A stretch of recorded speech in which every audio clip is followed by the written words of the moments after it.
नमस्कार फ्रेंड्स, मेरा नाम हिमांशु कुमार श्रीवास्तव है और आज हम लोग बात करेंगे आरटीआई के बारे में। आरटीआई के चैप्टर 2 के बारे में, जो कि है right to information and obligation of public authority. क्या है पब्लिक अथॉरिटी और पब्लिक अथॉरिटी का राइट टू इंफॉर्मेशन में क्या ऑब्लिगेशन है, क्या ऑब्लिगेशन इन द सेंस की क्या जिम्मेदारी हैं पब्लिक अथॉरिटीज़ की। पहला है सेक्शन 3 कहता है आरटीआई का राइट टू इंफॉर्मेशन देने का अधिकार। Right to information subjected to the provision of this act all the citizen shall have the right to information. इस एक्ट के अकॉर्डिंग जितने भी हमारे पास सिटीज़न हैं, जितने भी भारत के जो सिटीजन्स हैं, उनके पास ये अधिकार होता है कि वो इन्फॉर्मेशन ले सकें। ये राइट टू इन्फॉर्मेशन जो है वो आता है section 3 of the RTI act के। यहाँ पे हम लोग इन्फॉर्मेशन ले सकते हैं, ये अधिकार है हमारा इन्फॉर्मेशन लेना। आगे देखते हैं फ्रेंड्स कि सेक्शन 4 क्या कहता है। सेक्शन 4 कहता है ऑब्लिगेशन ऑफ पब्लिक अथॉरिटीज़। जो पब्लिक अथॉरिटीज़ होती हैं उनके क्या क्या ऑब्लिगेशंस हैं। ऑब्लिगेशंस का कहने का मतलब है रिस्पॉन्सिबिलिटीज़। उनकी क्या क्या रिस्पॉन्सिबिलिटीज़ हैं, ये ऑब्लिगेशन का मतलब है। तो एवरी पब्लिक ऑफिसर अथॉरिटी शैल, फ्रेंड्स यहाँ पे शेल लगा हुआ है। शेल का मतलब होता है कि उनको कंपलसरी ही करना पड़ेगा। ही शेल मतलब कि कंपलसरी। लॉ के लैंग्वेज में अगर जहाँ पे शेल लग जाए तो इसका मतलब है कि उसके लिए वो मैंडेटरी हो गया। विल उसके विल पे डिपेंड करता है, लेकिन अगर शेल लगा हुआ है तो ही हैज़ टू डू, उसे करना ही होगा। अब इसमें देखेंगे क्या क्या उनकी जिम्मेदारियाँ हैं, उनके बारे में हम लोग धीरे धीरे करके बात करेंगे, बताएंगे। पहला है, उसमें जो फर्स्ट पॉइंट है, maintained all it's record and catalogues and index in a manner and the form which facilitates the right to information under the act and ensure that all the records that are appropriated to be computerized are within a reasonable time। यहाँ पे कहता है कि जितने भी records हैं, उनको properly तरीके से कैटलॉग करना पड़ेगा, सीरियल वाइज करना पड़ेगा, इंडेक्स बनाना पड़ेगा, ताकि इन्फॉर्मेशन लेने में लोगों को दिक्कत ना आए। जितने भी रिकॉर्ड्स हैं, एप्रोप्रिएट रिकॉर्ड्स हैं, उनको कंप्यूटराइज़ करें ताकि इजीली इन्फॉर्मेशन जो है एसेसिबल हो जाए लोगों के पास। और ये जितना भी काम है, ये सारा काम जो है रिजनेबल टाइम के अंतर्गत में हो जाना चाहिए, समझे। Subjected to the availability of resources, जितना भी उनके पास रिसोर्सेज अवेलेबल है, computerized and connected through a network of all over the country on different system so that access to such records is facilitated.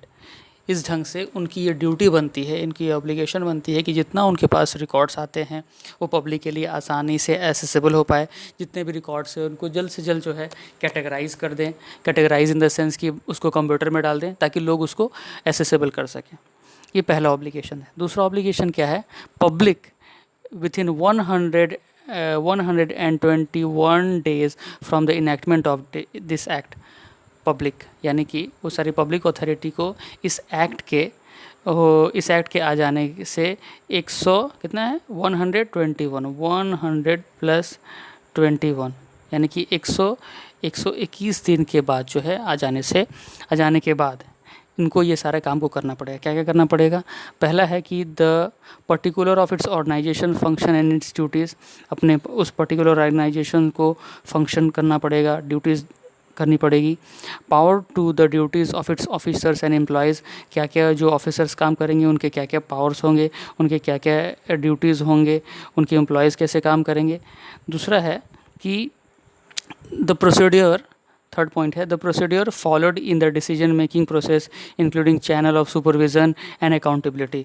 इसमें जो पॉइंट है कि क्या प्रोसीड्योर फॉलो करेंगे, डिसीजन बनाते समय, डिसीजन लेते समय क्या फॉलो करेंगे, क्या चैनल्स रहेगा उनका, सुपरविज़न कैसा रहेगा, अकाउंटेबिलिटी कैसा रहेगा, जवाबदेही कैसा रहेगा, उन लोगों को ये सारा चीज़ तय करना पड़ेगा इस एक्ट के इनैक्ट होने के 121 दिन के बाद।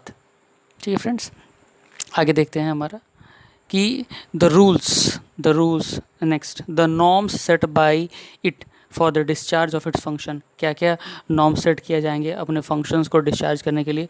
डिस्चार्ज करने के मतलब कि अपना काम को करने के लिए क्या क्या नॉर्म सेट किया जाएगा, इसको भी डिसाइड कर लेना होगा। कब, 121 दिन के अंतर्गत में। दूसरा है the rules regulation instructions manuals and records held by it under its control और used by its employees for discharge its function. Rules, regulation, instructions, manuals, records सबको जो है अपने कंट्रोल में रखना पड़ेगा, अपने एम्प्लॉयज़ ताकि अपने कंट्रोल में रखना पड़ेगा ताकि उनके एम्प्लॉयज़ के द्वारा यूज़ किया जा सके, ताकि वो लोग अपने ड्यूटीज़ को डिस्चार्ज कर सकें। इसीलिए ड्यूटीज़ डिस्चार्ज करने का मतलब है कि भाई उनके अंदर एम्प्लॉयज़ के अंदर में सारा अगर रिकॉर्ड्स रहेगा, मैनुअल्स रहेगा, रूल्स रेगुलेशन रहेगा, तभी तो वो लोग फंक्शन कर सकेंगे ना। इसी वजह से अगला क्या है, ये सब कब होना चाहिए? 121 दिन के अंतर्गत में। दूसरा है statement of categories of documents that are held by it under its control. Categories of documents, किस तरीके का कैटेगरीज ऑफ डॉक्यूमेंट उनके पास है, उनके अंडर कंट्रोल में है, ये भी उन्हें पता होनी चाहिए। दूसरा है the particular of any arrangement, the existence of consultation, the existence of the consultation with or representation by the member of public in relation to formulate of its policy or implementation therefore. the particular of arrangement, किस तरीके का arrangement होना चाहिए, consult करें public से, representations करें अपने members के द्वारा, ये एक पॉइंट है। उसके बाद से 8वां पॉइंट है statement of board, council, committee and other bodies constituting of 2 or more person constituted at its part for the purpose of its advice and the where the meeting of these bodies, council, committee and the bodies are open to the public or the minus of such meetings are accessible to the public। और इस meetings को यानी कि मतलब इसमें जो बताया गया है कि इस बोर्ड्स बनाया जाए, काउंसिल्स बनाया जाए, कमेटीज़ बनाया जाए कि वो जो है कुछ समय के बाद जो है उसमें उन सारे कमेटी से एडवाइस लिया जा सके, उनको मीटिंग करवाया जा सके ताकि हर कोई इसमें खास करके पब्लिक जो है पार्टिसिपेट कर सके और पब्लिक के लिए जितने भी वो मीटिंग्स हैं वो काफ़ी ईजिली एसेसिबल हो पाए, इसी वजह से। दूसरा है directory of its officer and employees, उसके ऑफिसर्स कितने ऑफिसर्स हैं, एम्प्लॉयज़ है, उसका भी डायरेक्टरीज क्रिएट किया जाए जब बन जाएगा तो। दूसरा है मंथली रिनोमरेशन मतलब पैसा, receive by each of its officer and employees including the system of compensation as provided in this regulation. कितना पैसा वो लोग ले रहे हैं, उसके ऑफिसर्स ले रहे हैं, उसके एम्प्लॉयज़ पैसा ले रहे हैं, उसको भी सिस्टमेटिक ढंग से उसको भी रेगुलेट किया जाए।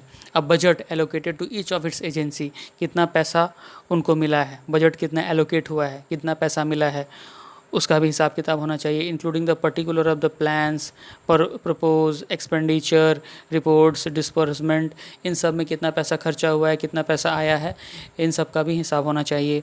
The manner of execution of subsidiary program including the amount of allocated and the detail of the beneficiaries of such program, इसका भी हिसाब होना चाहिए कि भाई कितना पैसा आया, उस प्रोग्राम में कितना पैसा खर्चा हुआ, कितना अमाउंट एलोकेट हुआ और जो पैसा खर्च हुआ उससे कौन कौन लोग जो है बेनिफिट उठाए, उन लोगों ने कौन कौन लोग उनका बेनिफिट उठाए, ये भी होना चाहिए।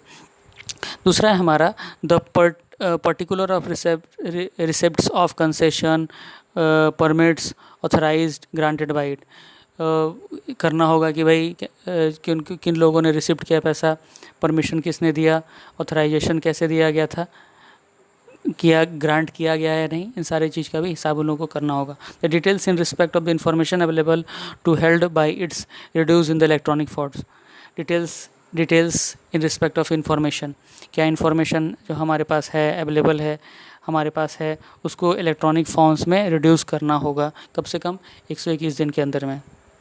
दूसरा है हमारा the particular of the facilities available to the citizen for obtaining information including the working hour of a library और reading room, it maintain the public use, it maintain for public use, और public use के लिए उसको maintain करना पड़ेगा, information provide करने के लिए एक पब्लिक रूम बनाना पड़ेगा, लाइब्रेरी बनाना पड़ेगा, कॉमन रीडिंग रूम बनाना पड़ेगा पब्लिक के लिए। The name designation and other particular of officer public information officer, इनका नाम भी बताना पड़ेगा, नाम भी करना पड़ेगा। सच अदर इन्फॉर्मेशन एज में भी प्रिस्क्राइब, जो कुछ और इन्फॉर्मेशन लगे are there after updated this publication every year, हर साल जो भी डिटेल हम लोगों ने अभी तक डिस्कस किया है उसको हर साल पब्लिश करना पड़ेगा। सी नंबर में क्या कहता है, publish all the relevant facts while formulating important policies, announcing the decision which affect the public। जो भी important policies हैं, जो अनाउंस किया जाना चाहिए और जो पब्लिक को अफेक्ट कर सके उनके बारे में भी बताना होगा। दूसरा है provide reason for the administrative और quasi judicial decision to affect public. उनको ये भी इंफॉर्मेशन, ये भी रीज़न देना होगा कि उनकी जो क्वासी जुडिशियल डिसीजन किस तरीके से अफेक्ट कर सकती है पर्सन को। It shall be a consent endeavor of every public authority to take a step in accordance with the requirement of the clause B of subsection 1। ये हर एक पब्लिक अथॉरिटी का ये जिम्मेदारी बनती है कि वो स्टेप्स ले ताकि उनके रिक्वायरमेंट को क्लॉज बी के सबसेक्शन 1 के अकॉर्डिंग उसको फुलफिल किया जा सके।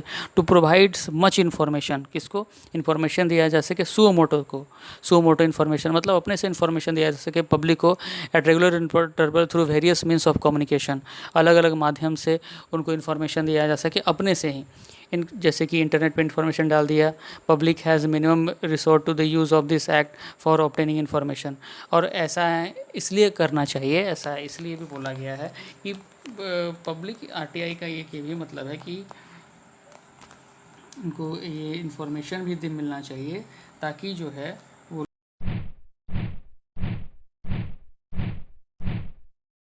नेक्स्ट हम लोग देखते हैं फ्रेंड्स कि आगे देखते हैं क्या होता है इसमें। For the purpose of subsection 1 every information shall be disseminated widely and in such form and manner which is easily accessible to the public। वही बात को बार बार घुमा फिरा के कहा जा रहा है कि इस ढंग से काम करना है ताकि पब्लिक के पास इंफॉर्मेशन आसान तरीके से पहुंच सके, ईजिली पहुंचा जा सके। बोलते तो लोग हैं लेकिन इसमें है भी, कितना होता है इसके बारे में देखना चाहिए। अब देखिए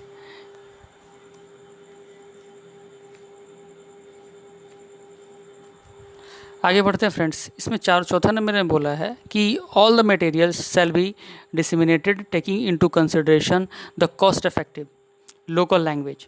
जो भी इंफॉर्मेशन हम दे रहे हैं, जो भी मटेरियल्स हम दे रहे हैं वो कॉस्ट इफेक्टिव होना चाहिए, पैसा कम लगना चाहिए, लोकल लैंग्वेज में अगर पॉसिबल हो तो दे सकें। And the most effective method of communication in the local area, the information should be easily accessible the extend possible in electronic format. ज़्यादा से ज़्यादा इलेक्ट्रॉनिक फॉर्म में हो सके, लोकल लैंग्वेज में हो सके ताकि जो लोग आसानी से उस चीज़ को समझ पाएँ। उसके बाद से देखते हैं फ्रेंड्स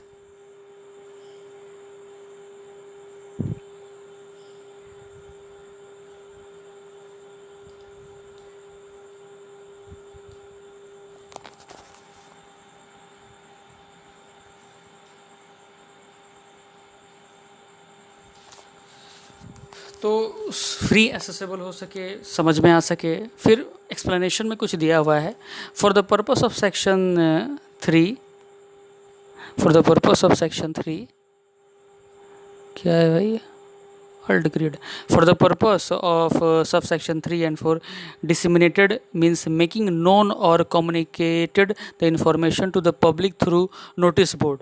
डिसमिनेटेड का मतलब होता है, बताया गया है कि डिसमिनेटेड मीन्स मेकिंग नोन, जानना, और कम्युनिकेटेड द इंफॉर्मेशन को कम्युनिकेट करना through notice board, newspaper, public announcement, media broadcasting, the internet और any other means including inspection of offices of any public authority. ये सारा माध्यम बताया गया है कि किसके द्वारा इन्फॉर्मेशन और प्रोवाइड किया जा सकता है। नोटिस बोर्ड में डाल दीजिए, ठीक है, नोटिस बोर्ड में जाइए, हाँ नोटिस बोर्ड में जाइए, नोटिस बोर्ड कहाँ है भाई, नोटिस बोर्ड में जाइए, नोटिस बोर्ड में डाल दीजिए, न्यूज़पेपर में पब्लिश कर दीजिए इन्फॉर्मेशन, पब्लिकली जाके अनाउंस कर दीजिए, मीडिया में डाल दीजिए, ब्रॉडकास्ट कर दिए। तो ये भी एक माध्यम है हमारा इन्फॉर्मेशन देने का।